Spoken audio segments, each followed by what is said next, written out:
On a d'ailleurs appris ce matin qu'un cargo avait été touché dans le détroit d'Ormuz. L'équipage a été évacué. La situation sur place est donc extrêmement tendue. Qui profite aujourd'hui de tout cela? Les prix à la pompe qui continuent à monter, qui ont encore monté ce matin, alors que dans le même temps, le prix du baril s'est au moins stabilisé, voire même est redescendu. Il y a bien quelque part où passe l'argent. Si tu aimes les analyses des débats politiques, abonne-toi. Ici, on ne suit pas la foule, on analyse les faits.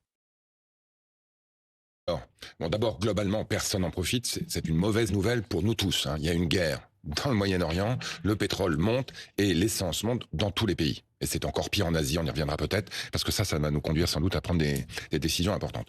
Aujourd'hui, le prix de l'essence, globalement, je parle bien de l'essence, il a monté d'à peu près 15 centimes. Le prix du gasoil, lui, il a monté de près de 30 centimes. Et il est aujourd'hui à 2 €. Mais vous l'avez dit, un certain nombre de distributeurs sont au-delà et même bien au-delà. Donc j'engage quand même nos auditeurs à faire jouer la concurrence.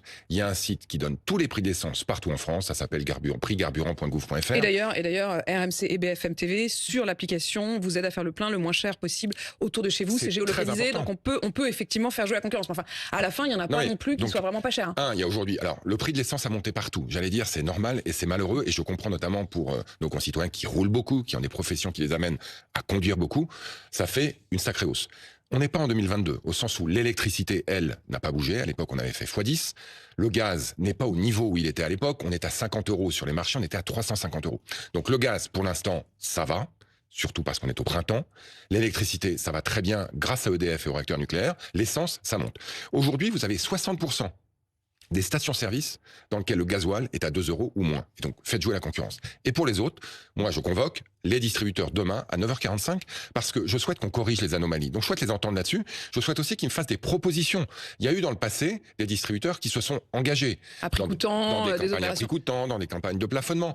Donc, moi, à ce stade, je souhaite encore être dans une logique de collaboration et d'écoute. Mais eux-mêmes m'ont indiqué la semaine dernière qu'ils avaient, ce sont leurs termes, pas les miens, quelques brebis galeuses. Moi, ce que je m'attends, c'est à ce que les brebis galeuses, elles, rentrent dans le rang. Alors, et qu'on se retrouve avec, oui, une hausse de l'essence, qui est malheureuse, mais j'allais dire qui est automatique aujourd'hui, mais qu'on n'aille pas ni trop loin, ni trop vite. Et quel est le rôle de l'État? On va y revenir. Le RN demande à baisser les taxes, LFI demande à geler les prix.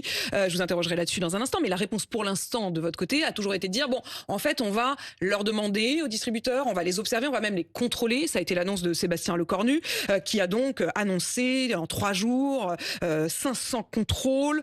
C'est censé s'être arrêté là, il y a quelques heures, vous l'avez fait? On l'a fait. Les 513. Je peux vous dire qu'on a même dépassé les 500. 513 contrôles. 513 contrôles, avec un certain nombre de sanctions. On aura l'occasion d'actualiser le chiffre en milieu de journée. Hier, on avait à peu près 6% de sanctions, de pratiques trompeuses. Là encore, c'est une minorité. De sanctions ou de pratiques trompeuses? En fait, on est à un peu plus de 10% comment dirais-je, d'erreurs.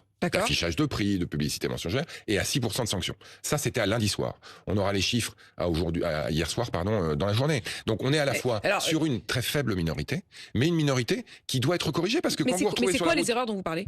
Ça peut être des erreurs d'affichage, ça peut être de la publicité mensongère, ça peut être des marges dont on considère qu'elles vont trop loin.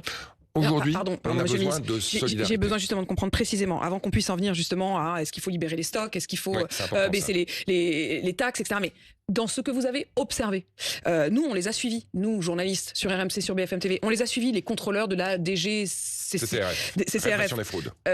Honnêtement, j'ai trouvé que ça ne servait à rien. C'est-à-dire qu'en fait, ils étaient avec des carnets et ils vérifiaient effectivement que les papiers avaient bien été remplis, que les déclarations des différents pompistes avaient été faites et qu'il n'y avait pas un décalage entre le prix affiché et quand le ticket sort, ce qu'on avait vraiment demandé, etc. Mais en réalité, vous n'avez aucun moyen de contrôler les prix eux-mêmes, puisque les prix sont libres. Donc c'est le grand bluff, ce contrôle. Non, c'est pas du bluff. Non, puisque je vous dis, on a un certain nombre d'erreurs qui sont notées, et un certain nombre de sanctions qui sont passées. Attendez, je vais continuer. Mais des erreurs, c'est pas des erreurs sur les prix.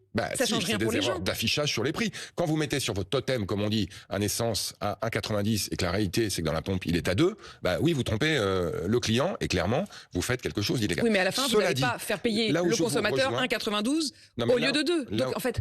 Si c'est à la pompe, 1,80, enfin si c'est 2, ce sera 2. Donc Non. Bah, c'est bien ce que là, je où, dis. là où je Pardon, vous... c'est bien ce que je vous dis. Ce que je dis, c'est que si vous arrivez sur la... S'il est à 2, il le payera 2. Vous Oui, tirez mais- au pompiste, ah bah vous avez mal affiché. Mais à la Ah, fin, il y aura pour une le sanction. français, ça ne change rien. Ah bah, si, parce que c'est une publicité mensongère. C'est un comportement parmi d'autres.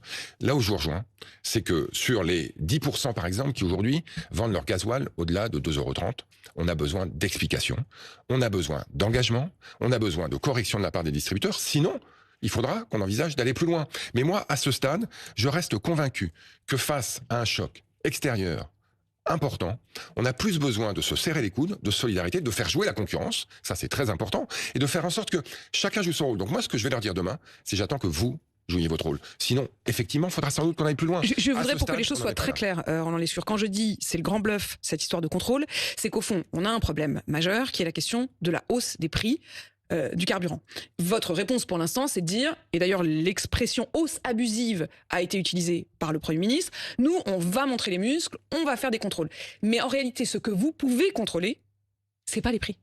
Ah bah, si, on contrôle et on mesure tous les prix. Vous ne pouvez pas Moi, empêcher un distributeur d'augmenter les prix. Je ne peux pas Il est empêcher libre. un distributeur d'augmenter les prix, c'est la concurrence. Mais en revanche, je peux mesurer, je peux regarder la distribution, je peux identifier ceux qui en font trop, je peux les pointer du doigt, je peux faire Alors quand en vous dites sorte qu'on ait une solidarité, pardon transparence Roland Lescure, mais absolue. puisque 60% du prix de l'essence, c'est vous, c'est l'État, est-ce que la solidarité, elle ne doit pas commencer par Alors, là?